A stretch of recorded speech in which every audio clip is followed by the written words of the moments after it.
Breaking news చూస్తున్నాం. ఖమ్మం పట్టణంలో పెను ప్రమాదం తప్పింది. స్థానిక గ్రంథాలయ భవనం ఒక్కసారిగా కుప్పకూలింది.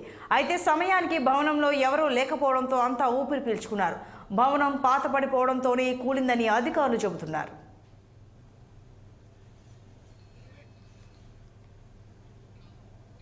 ఈ గ్రంథాలయ భవనంలో పత్రికా విభాగాన్ని ఏర్పాటు చేశారు. ప్రతిరోజు సుమారు 500 మంది విద్యార్థులు, నిరుద్యోగులు ఇక్కడికి వచ్చి చదువు, ఉద్యోగాల కోసం ప్రిపేర్ అవుతుంటారు.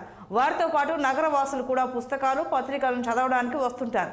ఈరోజు సెలవు దినం కావడంతో గ్రంథాలయం మూసి ఉండడం చేత భారీ ప్రాణ నష్టం తప్పింది. అయితే అదే గ్రంథాలయం తెరిచి ఉంటే పరిస్థితి ఏంటని స్థానికులు భయాందోళన వ్యక్తం చేస్తున్నారు.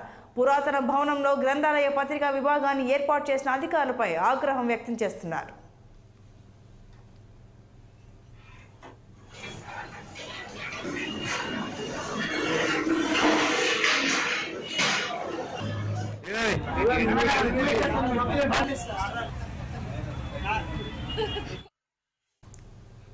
ఇక ఈ ఘటనకు సంబంధించి మరింత సమాచారం మా ప్రతినిధి అయ్యప్ప ఫోన్ లైన్లో అందిస్తారు. అయ్యప్ప, చెప్పండి, భవనం కూలిపోయిందని చెప్తున్నారు. అయితే అక్కడ స్థానికులు అది పురాతన భవనం కాబట్టే ఇలా కూలిపోయిందని అంటున్నారు. మరి వివరాలు ఏంటి?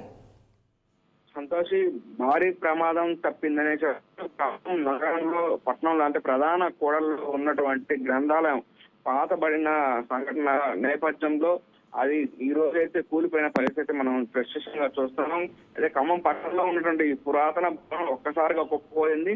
అయితే సెలవు కావడంతో అక్కడ ఎవరు స్టూడెంట్స్ ఎవరు లేకపోవడంతో పెద్ద పెను ప్రమాదం అయితే తప్పిందనే చెప్పొచ్చు. అయితే ఈ భవనం అదే పత్రికా విభాగం అంటే ఏదైతే స్టూడెంట్స్ ఇక్కడ ఉన్నటువంటి అయితే అక్కడ ఎగ్జామ్ కి సంబంధించిన ఎప్పుడు నిరంతరం అక్కడ చదువుకున్న పరిస్థితి మనం చూస్తున్నాం. ప్రతిరోజు సుమారు 500 నుండి ఆ నిరుద్యోగులు అన్నిత్యం ఇక్కడైతే ఉద్యోగాల కోసం ప్రిపేర్ అవుతుంటారు. అన్నిత్యం సుమారు 500 వరకు అయితే ఇక్కడ చదువుకుంటున్న పరిస్థితి అయితే ఇక్కడ చూస్తున్నాం. సంక్రాంతి సెలవులకు కావడంతో అక్కడ ఎవరు లేకపోవడంతో పెను ప్రమాదం అయితే తప్పిందనే చెప్పొచ్చు. అయితే వీటితో పాటు అంటే నగరవాసులు కూడా కొంతమంది అన్నిత్యం ఇక్కడైతే చదువుతున్న పత్రికలతో పాటు ఇప్పుడు ఏదైతే ఆ పుస్తకాలకు సంబంధించి కూడా అన్నిత్యం అయితే చదువుతుంటుంటారు. శుక్రవారం సెలవు దినం కావడం ప్రధానంగా భారీ నష్టం అయితే తప్పిందని చెప్పొచ్చు. సంతోషి, ఉద్యోగాలు రాక అయితే పుస్తకాలతో కుస్తీ పడుతూ అన్నిత్యం ఇక్కడ నిరుపేద విద్యార్థులతో జీవితాలు అయితే అధికారులు ఆడుకుంటున్నారని కూడా ఇక్కడ ఆరోపిస్తున్నారు. ఏదైతే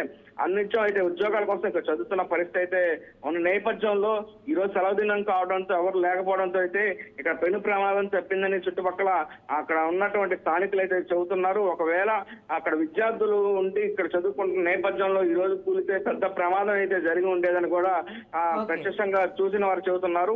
అయితే అధికారుల నిర్లక్ష్యం కారణంగానే విద్యార్థులు ఈ రోజు అయితే తప్పించుకోవాలని చెబుతున్నారు. ఇప్పుడు ఇంకనైనా పాతబడిన భవనాలు అయితే కొత్త భవనాలు కట్టించాలని కూడా ఇక్కడ అయితే వేడుకున్న పరిస్థితి అయితే ఉంది.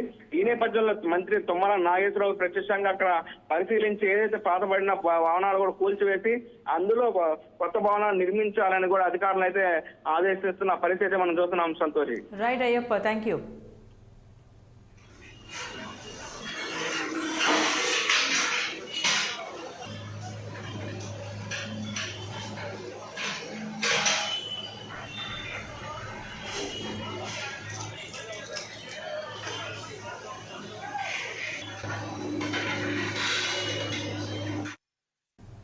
బులెటిన్లో షార్ట్ బ్రేక్ తీసుకుందాం. Stay with us.